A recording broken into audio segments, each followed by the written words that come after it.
दो हंसों की कहानी। बहुत पुरानी बात है, हिमालय में प्रसिद्ध मानस नाम की झील थी।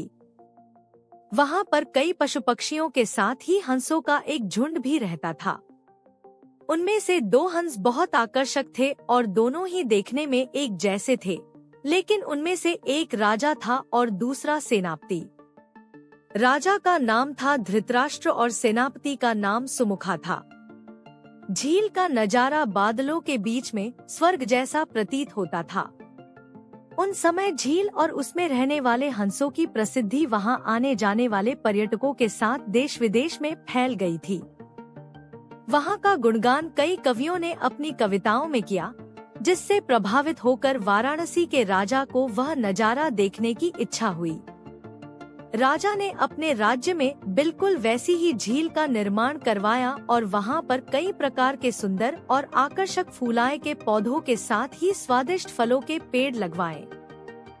साथ ही विभिन्न प्रजाति के पशु पक्षियों की देखभाल और उनकी सुरक्षा की व्यवस्था का आदेश भी दिया। वाराणसी का यह सरोवर भी स्वर्ग जैसा सुंदर था, लेकिन राजा के मन में अभी उन दो हंसों को देखने की इच्छा थी जो मानस सरोवर में रहते थे। एक दिन मानस सरोवर के अन्य हंसों ने राजा के सामने वाराणसी के सरोवर जाने की इच्छा प्रकट की, लेकिन हंसाए का राजा समझदार था। वह जानता था कि अगर वो वहां गए तो राज उन्हें पकड़ लेगा।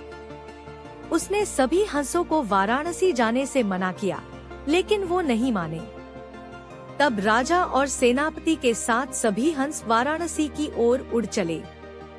जैसे ही हंसों का झुंड उस झील में पहुंचा, तो अन्य हंसों को छोड़कर प्रसिद्ध दो हंसों की शोभा देखते ही बनती थी।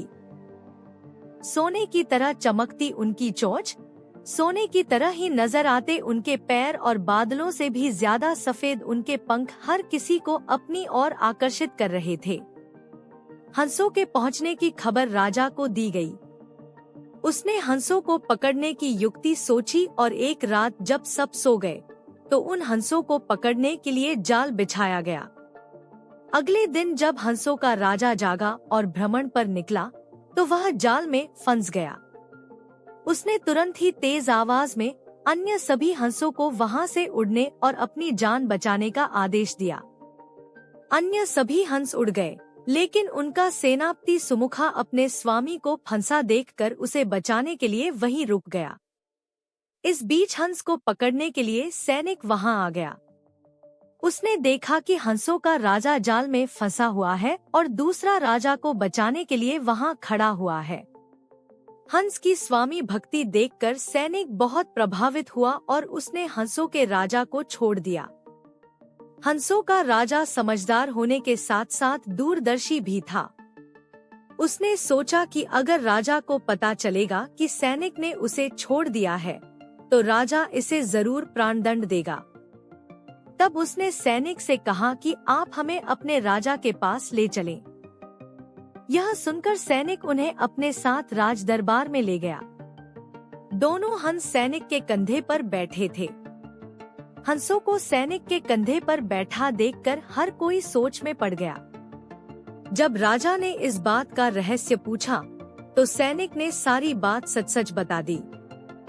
सैनिक की बात सुनकर राजा के साथ ही सारा दरबार उनके साहस और सेनापति की स्वामी भक्ति पर हैरान रह गया और सभी के मन में उनके लिए प्रेम जाग उठा। राजा ने सैनिक को माफ कर दिया और दोनों हंसों को आदर के साथ कुछ और दिन ठहरने का निवेदन किया। हंस ने राजा का निवेदन स्वीकार किया और कुछ दिन वहां रुककर वापस मानस झील चले गए। कहानी से सीख: किसी भी परिस्थिति में हमें अपनों का साथ नहीं छोड़ना चाहिए।